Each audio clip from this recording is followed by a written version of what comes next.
One of the things that separates Belk and Fox from other firms on the internet and in television and radio ads that are advertising for mesothelioma cases is we actually do the work on the cases. Many of the law firms that advertise for these cases don't actually do the work.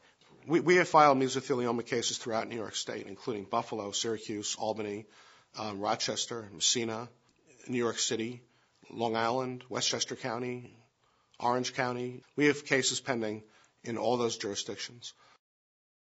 We know that if you have mesothelioma, you were exposed to asbestos. That's what the medical and scientific literature tells us.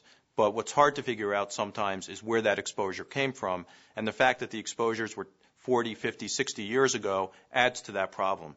It does make a difference. If you weren't on a ship, if you weren't on a construction site, if you never stepped foot in a factory, it doesn't really make a difference.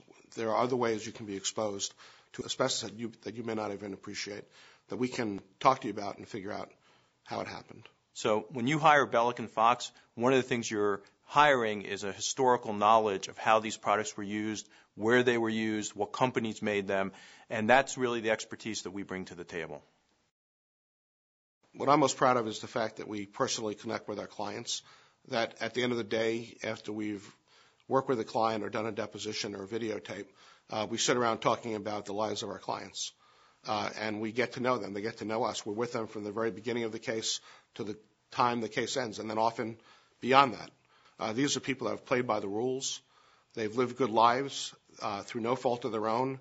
They've been subjected to a disease that should never have happened.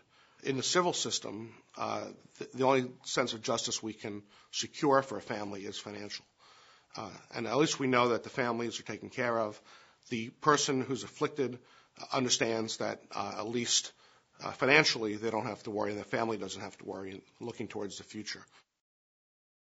One of the cases that impacted me the most was a case that we're actually working on now on behalf of a gentleman from Rochester who was in his 50s and diagnosed with mesothelioma about a year ago.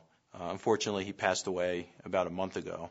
The thing that touched me so much about this case is that he had a young child and a wife, and was at a point in his career where he was still earning money to take care of his family and to send his kid to college.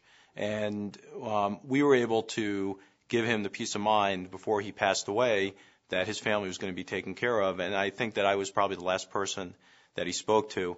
We had a telephone conversation where in the phone call I told him that we had gotten some settlements, and because of that, he was going to be taken care of. And shortly after that, he passed away. So.